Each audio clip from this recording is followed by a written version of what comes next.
Hola, bienvenue dans Je suis potentiel, ton podcast de développement personnel. On se retrouve aujourd'hui pour parler mindset, succès, business, réussite.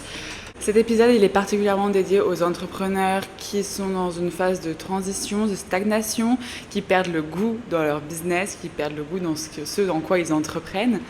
Je dis les entrepreneurs car je sais que c'est la majorité de ma communauté, mais évidemment, peu importe le projet qui vous tient à cœur en tant que créateur de contenu, artiste, s'il y a quelque chose pour lequel vous vous donnez corps et âme depuis plusieurs mois, plusieurs années, dans lequel vous mettez toute votre énergie, tout votre amour, toute votre passion, et qu'en ce moment, il y a comme un ralentissement, il y a des remises en question, il y a des doutes, il y a du découragement, alors tu es au bon endroit. Sans plus attendre, je vais planter le décor avec un scénario que j'entends bien trop souvent et que j'ai moi-même expérimenté à ma manière. Je vous en parlerai un peu plus en détail après, mais écoute ça. Donc imagine que tu lances un business. T'es là, c'est les débuts, tu galères, tu te donnes à 2000%, mais t'es tellement passionné, t'as tellement envie d'avoir cet impact-là sur le monde. Tu sais le potentiel qu'il y a dans tout ce que tu as à apporter, donc du coup, tu te disciplines, tu te mets ce bon coup de pied au cul, et pendant des mois et des mois, tu passes à l'action, tu fais de ton mieux pour pouvoir développer ton entreprise. T'es vraiment dans cette énergie où tu vibres de par ta passion et de par ton ambition. Et puis évidemment, à un moment donné, le fruit de ton travail arrive. Donc tu commences à avoir de plus en plus de clients. Voilà, c'est plus facile pour trouver des clients. L'emploi du temps devient de plus en plus chargé. Donc tu es de plus en plus occupé. Il y a de plus en plus d'enjeux. Tu sens que ça prend, donc tu es fier de toi. Mais tu ne prends pas le temps de déjà célébrer cette ascension. Tu ne prends pas le temps de faire le point sur le chemin parcouru. Donc clairement, tu ne fais pas un point, une mise à jour sur OK, qu'est-ce qu'il y a à peut-être faire changer, à laisser au passé, qu'est-ce qu'il y a à créer pour être en accord avec la vision future que tu veux pour ton business, la vision future que tu veux pour la chef d'entreprise que tu es et que tu deviens chaque jour un peu plus en faisant grossir ton business.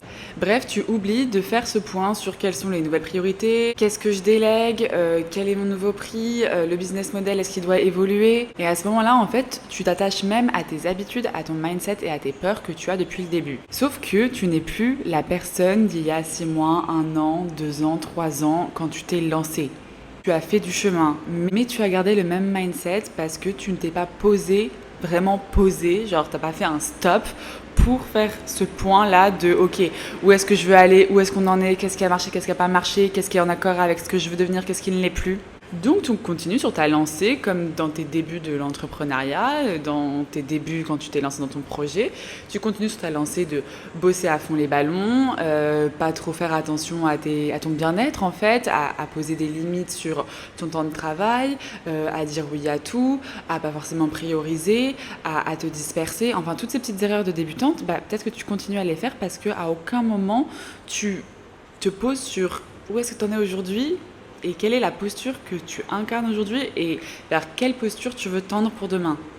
Donc en fait, même si à force d'effets cumulés, de action, plus détermination, plus discipline, évidemment les résultats augmentent, tu ralentis ton expansion et tu t'épuises et te décourages car en fait tu gardes le même modèle, le même système, les mêmes process qu'au début dans ton lancement.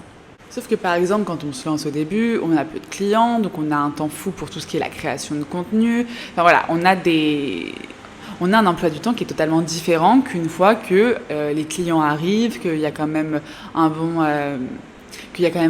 roulement.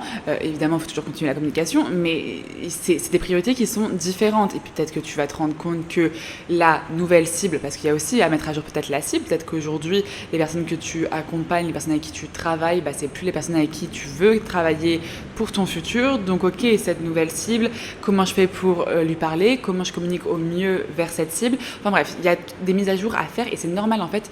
Tout est en constante évolution, tout se transforme et ton business n'y fait pas exception. Donc résultat, à force de continuer de garder le même rythme, les mêmes peurs de est-ce que je vais pas manquer, est-ce que je suis assez, est-ce que je peux me permettre de dire non, de poser ces limites-là, ou est-ce que je vais perdre des clients parce que je vais les décevoir, blablabla. Bon bref, t'as gardé toutes tes peurs, t'as pas haussé ton mindset en fait. Évidemment, l'entrepreneuriat, ça fait énormément grandir. C'est un outil de développement personnel qui est incroyable. Mais il y a la version de tu bosses pas ton mindset et la version de tu bosses ton mindset. Et là, on est sur la version de tu n'as pas bossé ton mindset. Tu t'es pas posé les bonnes questions. Donc là, le scénario que je te dépeins, c'est la version de tu ne t'es pas donné l'attention à toi, à ton business, à ton développement personnel et professionnel que tu devrais te donner pour mettre toutes les chances de ton côté, d'être dans la réussite, l'épanouissement et le bien-être. Et c'est totalement ok, je te dis pas ça pour que tu culpabilises, je te dis ça pour que tu puisses prendre conscience et donc changer la trajectoire que c'est en train de prendre. C'est énormément de charge mentale, énormément de responsabilités que de développer des projets tels que dans l'entrepreneuriat ou voilà, dans le domaine artistique. Et parfois, on oublie ce côté mindset et du coup, c'est mon rôle de te rappeler l'importance que ça a. Et je sais que c'est dans les moments un peu plus down qu'on s'en rend compte. Parce que parfois, quand tout va tout pour le mieux, on ne se rend pas compte que les fondations, en fait, elles sont pas bonnes et que ça va s'écrouler un moment. Donc là, peut-être que si tu écoutes cet épisode, c'est que tu sens que ça vacille, que peut-être tu es en train de te remettre en question tout ce que tu as construit jusqu'à présent et c'est dommage. Moi, mon but, c'est que tu puisses être épanoui et que tu puisses construire ta vie de rêve et donc pouvoir faire prospérer ton business, ta vocation, c'est pourquoi tu es bon. Mais là, je me doute bien que tu remets en question le est-ce que ça me plaît vraiment, parce que la notion de plaisir, elle est ultra importante. Est-ce que ce que tu fais te plaît? Parce que je l'ai moi-même expérimenté. Ok, petit témoignage. Il y a environ 2 semaines, d'ailleurs, je vous ai fait un épisode qui est très lié à celui-là, qui est en rapport avec la fatigue. Dans cet épisode, je vous parle vraiment de ce que c'est de trop tirer sur la corde, quels sont les risques, et je vous incite à prendre des moments off. Et du coup, ce moment, quand j'ai tourné cet épisode, c'est un moment où je sentais que j'allais trop tirer sur la corde. Ce qui est ultra facile quand tu es à ton compte et que tu fais tes propres horaires et que tu es passionné par ce que tu fais, tu peux vite te retrouver à trop donner aux autres et plus te donner à toi. Donc heureusement, j'ai cette chance d'avoir du coup cet œil de c'est mon métier quand même, le mindset, donc je me rends vite compte de s'il y a une problématique et j'arrive à la régler facilement. Sauf que moi aujourd'hui, je parle avec des personnes qui ont cette problématique, ce scénario là que je vous ai décrit, qui le vivent depuis plusieurs mois. C'est pas durable. Et du coup, c'est des personnes qui sont en train de remettre en question leur choix, remettre en question leur vie professionnelle, hésiter peut-être à retourner dans le salariat pour plus avoir cette charge mentale, cette pression, alors que la solution n'est pas forcément celle-là. Le problème n'est pas forcément l'entrepreneuriat ou ton métier actuel, c'est sûrement comment tu gères ton temps, ce que tu t'autorises, ton business model, tes prix, toutes ces choses-là qui, imbriquées l'une dans l'autre, peut te mettre soit beaucoup de charge mentale ou soit te permettre d'être épanoui et vraiment te sentir dans ton succès, dans ta réussite et dans un apaisement. En fait, le succès et la réussite devraient être égal à apaisement. Une vie où tu es sous tension, où tu es tout le temps en train de te demander de est-ce que tu n'as pas fait un faux pas, est-ce que tu satisfais assez machin ou machine, est-ce que tu vas réussir à faire assez de chiffre d'affaires pour pouvoir faire ci, ça, c'est pas une vie d'apaisement.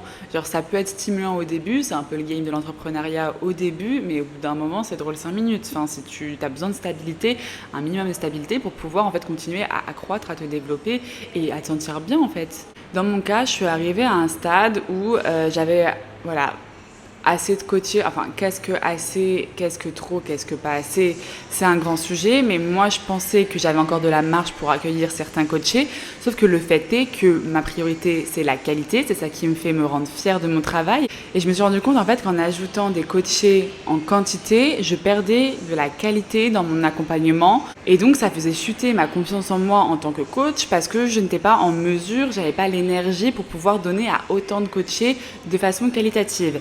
Donc je me suis posée sur qu'est-ce qui faisait sens pour moi, la qualité ou la quantité. Je me suis également posée sur quel type d'offre, quel type d'accompagnement je pouvais mettre en place, je pouvais développer pour pouvoir quand même continuer à accompagner un certain nombre de personnes, parce que mon but est quand même d'avoir un impact grand, sans pour autant tirer un trait sur ma vie personnelle.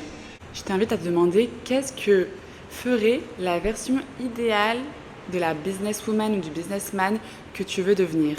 Je te laisse avec ces questionnements-là. Si tu ne me suis pas encore sur Instagram, je t'invite à me suivre sur Coach Optimiste. En plus, en ce moment, je fais un calendrier de l'Avent. J'envoie des reminders optimistes tous les jours.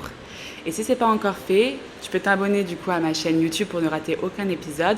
T'abonner également sur toutes les plateformes d'écoute. Et me laisser une note de 5 étoiles, un petit like, un commentaire, ça donne de la force. D'ailleurs, j'espère que d'ici 2025, on aura passé la barre des 1000 abonnés sur YouTube. Voilà, je te fais des gros bisous et je te dis à la semaine prochaine pour un nouvel épisode.